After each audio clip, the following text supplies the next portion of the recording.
My name is Brian King. I'm 53 years old. My design in those heady younger days was I was going to be an actor, but it didn't really work out after years of trying and kind of falling short. So in '95, I took a job with Airborne Express. I thought things were going pretty well, and this was right then was in the flowering of the IT explosion, the bubble. The recruiter who had hired me at Airborne Express was lured away to a software company where he became a recruiter. They had a position that opened in that, and he thought of me. And so he called me and he said, "You got to come and take a look at this." And the package they offered me for that position was, you couldn't say no. You couldn't say no. And you looked at the building, they had a gym, they had a yoga room, they had a sleeping room where you could take a nap in the middle of the day if you were tired. You know, I mean, what can you do? But then the bust hit. And eventually, the company was absorbed by their competitor. So I was afforded, you know, counseling and a fairly nice severance, and everything was all really touchy-feely. But it wasn't a good experience because I was out of work. And through a temp agency, I think the next one, I got hired by a food distributor in the Seattle area. I felt good there. I liked the people. It was a small, tight, energetic company. And so I went to work for them full-time, eventually became their wholesale account manager.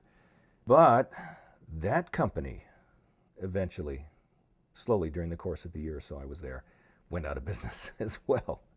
But during this period of time, I'd been floating my resume out there, and I was picked up by Washington Mutual Bank, the late, great Washington Mutual. And then this whole economic real estate meltdown occurred. Where was I working at this time?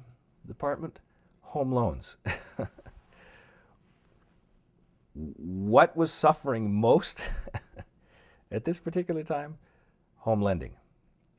So the home loans department, where I figured that I was safe, suddenly started disintegrating, you know, and I said, oh my gosh, here we go again. I could see it happening. I could see it happening.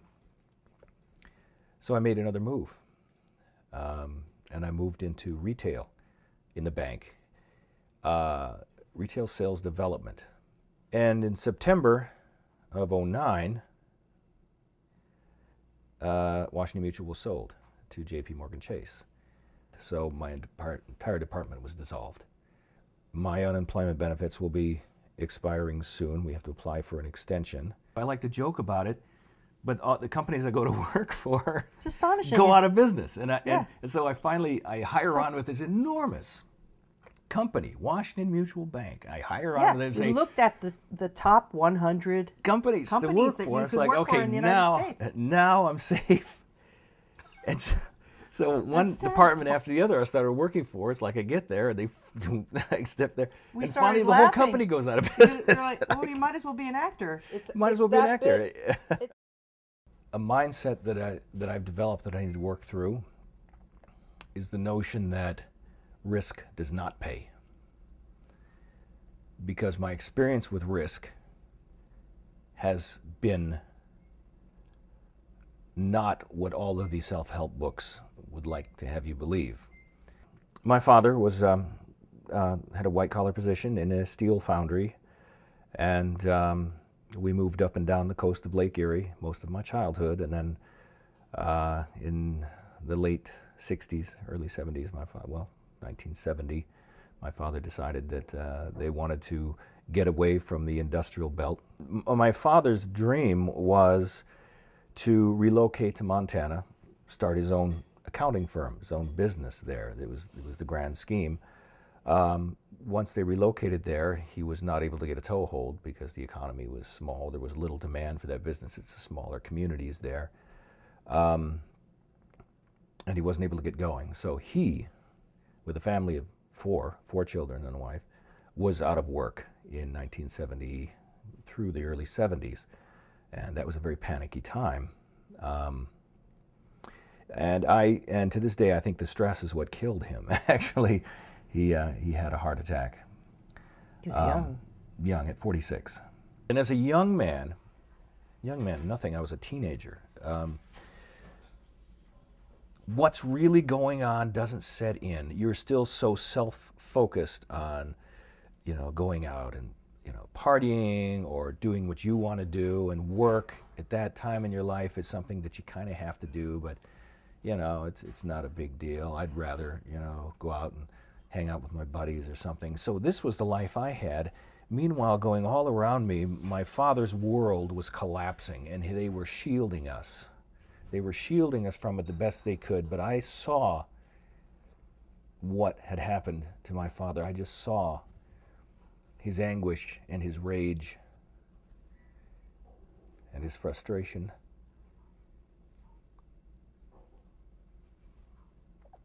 My name is Jessica Goldstein. Went to Washington University in St. Louis. I was a drama major. So I worked for Youth Theater Northwest, West Seattle Kids Theater, Northwest Actors Studio, Freehold Theater, just all these places. I'm pregnant all of a sudden.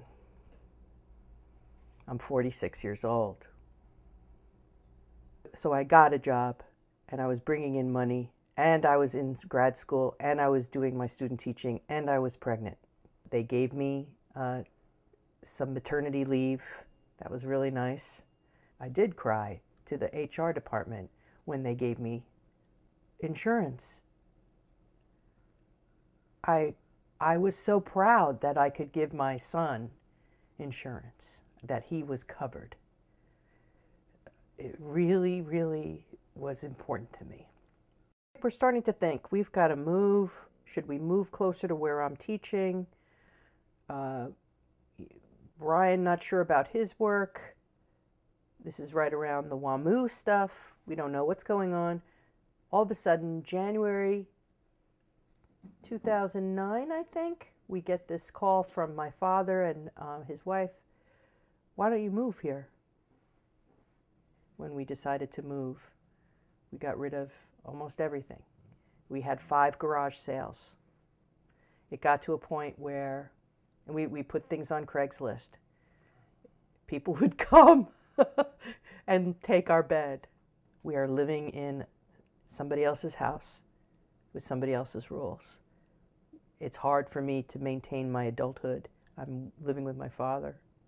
I'm glad to be here. I'm glad we had a place to land.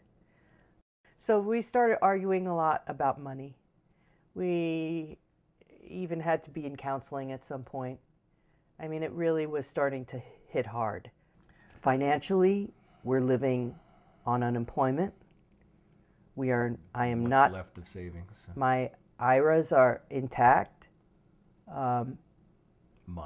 Modestly, very modest after the tech fall, which killed us. So we're not really living on very much. My severance and transition settlement from Washington Mutual basically financed us moving out here. Residual savings from that, plus unemployment. Plus and I've child got support. I have a child support payment. I have a car payment, and Cobra, of course. Cobra's subsidized, so that's a lifesaver right now. I have That's Jonah. amazing. I have Jonah on my. Thank you. Yeah, I have Jonah on my my Cobra policy, but it's to the wire. The future is kind of scary. If It's still a Jonah little blurry, wasn't part of it, then it would be okay, because it would be wouldn't our okay burden. because I'm tired of it, frankly. But it would be our burden, Brian. Yeah, it would be our burden, but you know what? We've had a burden for a long time. You get an education in the arts, and what do you do when the thing that you really, really want to do, you discover you're really not good enough at? And you don't have a plan B, And so what do? Well, a lot of people are able to, grab a different vine and take a different thing, but for some reason, be it my own bad decisions or something, I don't know, or just the luck of the draw or the fortunes, I haven't had that experience. I have not been able to prosper and get ahead. Thank God he's funny, because... Not so much these days. But we've had some pretty rough times together. We a lot of stress. intimately, it's very we're in a struggle right now. So now we're here. We don't have jobs. We're not really. We're trying to do it, but we don't have. We Footing. know what we have. We don't have footing. You know. We're trying.